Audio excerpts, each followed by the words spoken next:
Fourth gene key. A universal panacea. Programming partner 49th gene key. Codon ring, the ring of union. 4, 7, 29, 59. Physiology, neocortex. Amino acid, valine. The fourth shadow, intolerance. The folly of youth. When the ancient Chinese named this fourth hexagram of the I Ching, they gave it the wonderful name youthful folly, and in doing so they showed a profound understanding of its lower nature. The fourth shadow, the shadow of intolerance, is rooted in the mind's habit of becoming tangled up with human emotions. Intolerance is best understood through its relationship to its programming partner, the 49th shadow of reaction. Because human beings are governed by their emotions, the general emotional state of humanity is unstable and chaotic. We tend to react to our whims instead of attuning to the quiet, clear guidance that lies within each of us. In reacting to our own and others' emotions, we decide that what we feel must be the truth, and our mind agrees with us. The fourth shadow is essentially a misuse of one of the great gifts of the human mind, logic. The power of this fourth gene key is the power to read and solve logical patterns, and as we shall see in the case of the fourth gift, this ability leads you to a universal understanding of the rhythmic patterns and tendencies of all life. However, at a low frequency, based on emotional reaction or overreaction, this shadow uses the power of distorted logic to support and uphold its volatile nature. In other words, if the fourth shadow has a bad day and decides it doesn't like someone, it will find a whole list of logical reasons to support its dislike. This is what intolerance really is, a slanted perspective of logic. At the shadow frequency, the mind is actually given the authority to make important life decisions, and this is often disastrous because its true role is not to decide anything. Its true role is to understand and communicate. The aptness of the name youthful folly becomes apparent when you see what happens as this shadow reaches an extreme emotional state. At the shadow frequency, you identify absolutely with your emotional state, which defines the way you live your life. Any unresolved emotional pattern is taken up by your mind and built into a highly intricate logical framework that masquerades as the absolute truth.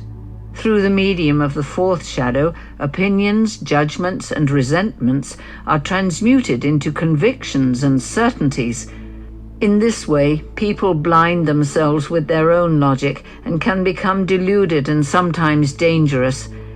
Intolerance is based on a subjective distortion of logic, which only measures those patterns that a person wants to see, rather than seeing all patterns from both sides of an argument. The power of the fourth gift of understanding is founded upon this ability to objectively assess all aspects of a viewpoint, thus avoiding the pitfall of taking sides. The human logical mind is actually not designed to take sides. The essence of logic is its foundation upon objectivity, but in the hands of fear, objectivity dies and logic becomes subjective, even at a collective level. You may wonder how something can be both collective and subjective. Racism and prejudice are examples of genetic or ancestral fears that manifest through certain population groups who then reinforce these fears through subjective logical argumentation. Even science is rarely truly objective unless it remains open to all counter-arguments. In the case of science, a counter-argument might come from religion, which challenges logic as the only means of acquiring truth. Only when science is skeptical of its very own nature can it really be regarded as truly objective. The fourth shadow forms a very subtle undercurrent to all human mental structures, from the scientific to the spiritual. It cannot help taking sides. The underlying nature of all the shadow states is fear. In the case of the fourth shadow, fear is projected onto others and then reinforced through taking a defensive and sometimes offensive mental position. This is how intolerance is created, and it is sometimes extremely subtle. Intolerance bases its position on opinion rather than fact. If you took the time to examine the other side of the argument, you would immediately understand that your opinion is rooted in a deep-seated emotional fear of something. The great problem with logic is that it can only disprove itself, which does not make human beings feel at all secure. Therefore, most people choose one single side of an argument because it makes them feel a certain mental solidity. Ironically, however, mental assuredness cannot make the body feel safe. The body can only feel safe when it surrenders to the moment without wanting something else. The fourth shadow is endlessly restless in its need to examine patterns and resolve questions. One answer is simply replaced by another question. The role of this gene key is to understand, but understanding cannot come through the mind itself. This is the essence of the fourth shadow's dilemma, and it keeps many people from realizing its gift. Understanding, as we shall see, only comes when you realize that your mind can never truly understand anything.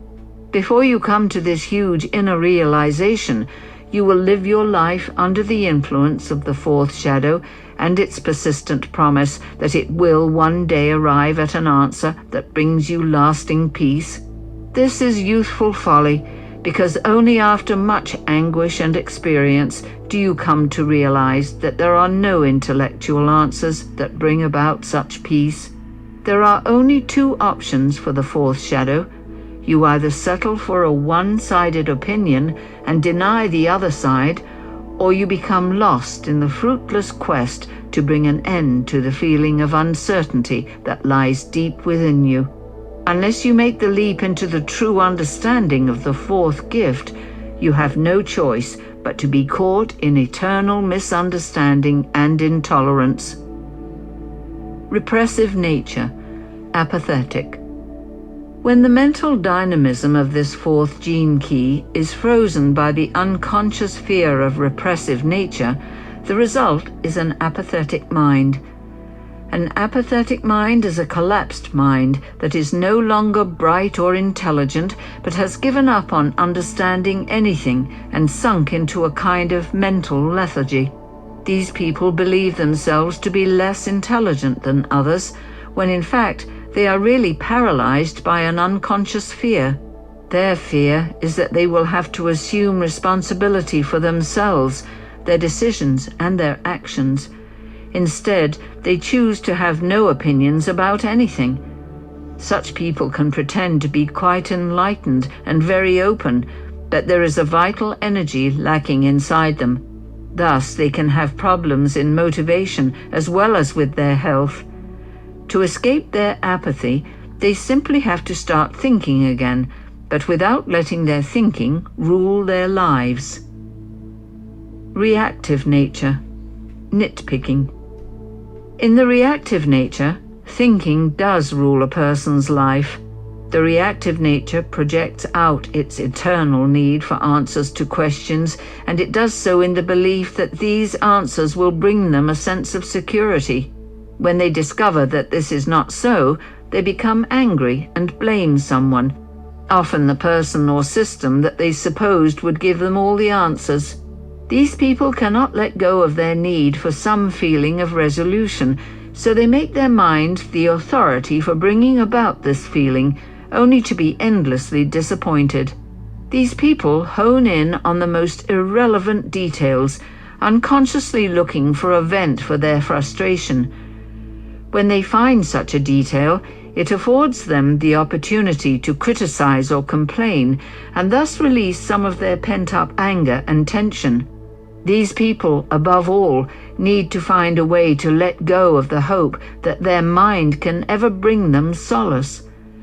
When they do this, they can finally stop projecting their eternal disappointment onto others and begin to find a new awareness arising in them outside of their mind. The fourth gift, understanding.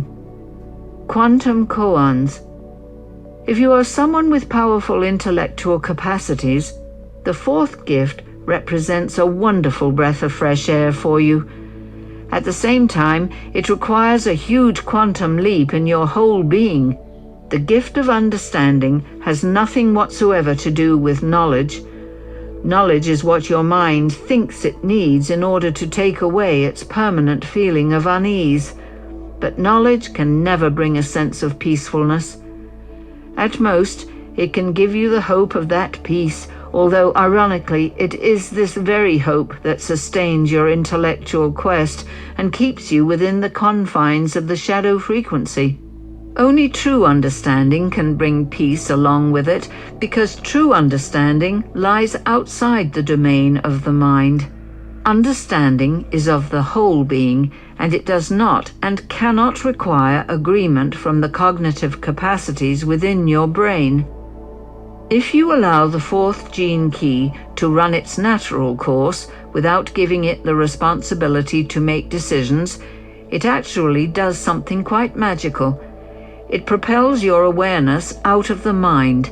The very desperation of the mind to come to understanding through knowledge constantly thwarts itself by looking at life from every conceivable angle. At a certain point, all this pent-up energy explodes into a quantum leap out of the mind. This is precisely how the concept of the Zen koan operates. A koan is a paradox given to the mind to solve, and at the precise moment when the mind has finally realized that its own logic can never solve the koan, understanding dawns. This quantum leap is true understanding, which is a feeling of knowing that floods your whole body and radiates from the solar plexus area. The gift of understanding is the only answer that will satisfy a person's dissatisfaction, and it must come about through the exhaustion of your mind rather than any other way. When you look logically at all angles of any concept, you begin to realize that nothing can ultimately be proved through logic, because logic can always be used to prove the opposite.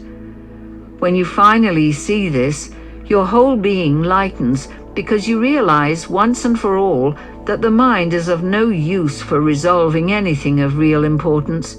This in turn releases the mind to do what it loves best: research and communicate and play. When the fourth gift is freed from having to solve your existence, it finally comes into its real genius, to play with the patterns of existence and arrange them in new and original ways. When you have the feeling of visceral understanding deep in your belly, your mind is no longer hampered by the need to defend your own viewpoint.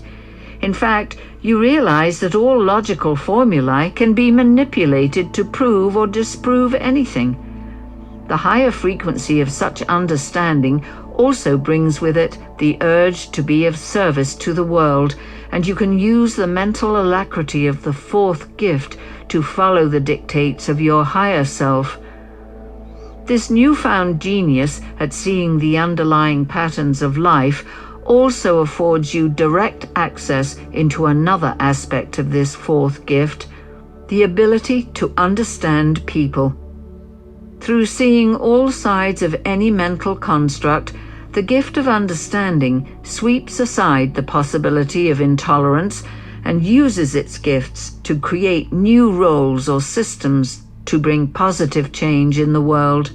The programming partner of the fourth gift is the 49th gift of revolution, and this energy always accompanies true understanding. The very nature of understanding is to bring about improvement for society in general, since the dynamic energy within this fourth gift is still experienced as a certain restlessness. Whereas at the shadow level, this was the restlessness to resolve your own insecurity, at the gift frequency, this becomes the restlessness to resolve the insecurity within society in general. Thus, understanding always carries within it the seed intention to solve the problems of intolerance and division in the world. In the coming genetic shift, triggered through the 55th gene key and the 49th gene key, the role of this fourth gift will undergo some very important genetic changes which will gradually sweep through humanity. The involution of powerful Siddhic energy from the highest aspect of this archetype will bring about a minor but extremely important genetic mutation in this fourth gene key and its associated amino acid, valine. This mutation will essentially phase out the fourth shadow of intolerance. The children that come into the world carrying this new sequence of mutations will not be emotionally polarized. Their mental system will not run riot throughout their lives. The fourth gift of understanding will govern the way in which their minds operate from birth. They will bring about a social revolution on a global level, and this revolution will be based upon a logical understanding of the folly of the existing systems and structures. New formulae will come into the world through this fourth gift that will undoubtedly lead to technological breakthroughs that solve long-standing problems rather than create new ones. The fourth Siddhi, forgiveness. Merciless forgiveness. Not only will the coming shift bring about a social revolution, but it will also bring an end to one of the great searches of modern man, the search for knowledge. Through the rupturing of the fourth shadow, understanding will take the place of knowledge, and much of the thrust of our modern world will die down. We will no longer need to logically make sense of the paradoxes of existence, because our new center of awareness will give us a physical and energetic understanding of existence. Thus, the role of logic in our world will alter. It will no longer be used to defend our prejudices and fears, and it will no longer be used for purely personal benefit. Logic, at its highest frequency, is a means to orchestrate the most efficient society possible. True efficiency is based upon a higher holistic understanding of living systems. Once our understanding shows us how connected we all are to each other, we will see for ourselves that selfishness is the most inefficient frequency of all. The fourth gift forms the launch pad for an even more refined frequency, the Siddhi of forgiveness. Forgiveness is born out of understanding, but it occurs when a being makes a leap beyond understanding. Forgiveness is a stage further on from social revolution. Just because a person has understanding and good intention does not mean that they can orchestrate a perfect society. History has shown that revolutions never change the world, they just change society, and usually only briefly. The highest possibility of the 49th gene key is the Siddhi of rebirth, and this is the Siddhi that always awakens alongside forgiveness. As we have seen, understanding leads to the urge to serve the totality through instigating some kind of social reform. Forgiveness, however, is a pure Siddhic state, and as such it has no sense of restlessness at all. All Siddhic states are the end of the line. They represent the absolute transcendence of our genetics and the end of being human. Forgiveness is the thunderbolt that is released when a being attains Christ consciousness. It is like a kind of cosmic warmth that melts the borders and boundaries within the world of form. Forgiveness allows the truth behind all form to be seen. Further than that, it allows one to see through and thus become one with truth. There exists a great mystery about the power of forgiveness concerning time. Forgiveness represents an involving force rather than an evolving force because it literally comes from the future towards the past. It is a divine quality that descends, like Christ, into the world of form. In descending into human form, forgiveness lays its hand upon all humanity and works its way back through time, burrowing into our collective past, releasing and freeing energy that has lain trapped and stagnant for eons. Forgiveness moves down the ancestral bloodlines of all humanity in this way, dissolving genetic blocks and lifting karmic curses wherever it travels. This is why the Siddhi of forgiveness is often credited with being capable of inducing miracles, because it can release a karmic debt that has stagnated for generations. As such, debts are released. Those in whom they live can move through incredible transmutations. These mysteries are explored in more depth in the 22nd gene key through a transmission known as the 7 Seals. The 4th Siddhi is a primary agent of divine grace. That is to say, it does not adhere to human laws. It concerns the resolution of old debts at all levels. At a purely individual level, the whole process of human incarnation is based around the notion of karmic debt. Until you have paid off all your debts, particularly through your relationships, you cannot escape the game of incarnation and reincarnation. Because it is also a part of the Ring of Union, the 4th Siddhi's ultimate role is to bring humanity into a collective union through the resolution of karmic debt, individually, racially, and mythically. In the material realm, we will see this manifesting one day through nations forgiving each other their financial debts. Forgiveness, as such, is really a collective phenomenon, which is why we humans have never been able to control it or fake it. It falls upon you like a surprise, and something inside you opens up that was previously choked. It really is a miracle. As more beings bring this Siddhi into the world, they play their part in the releasing of humanity's collective karma. Such beings hold on to nothing in life because they have moved beyond understanding into pure truth. The forgiveness that we know of now is but a tiny shadow in comparison to the beyondness of this 4th Siddhi.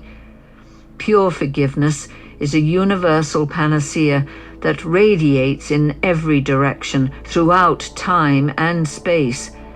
It is the final answer to end all questions, and when the first atoms of forgiveness finally travel back to the very beginning of time, as they already have, the world we know will begin to dissolve.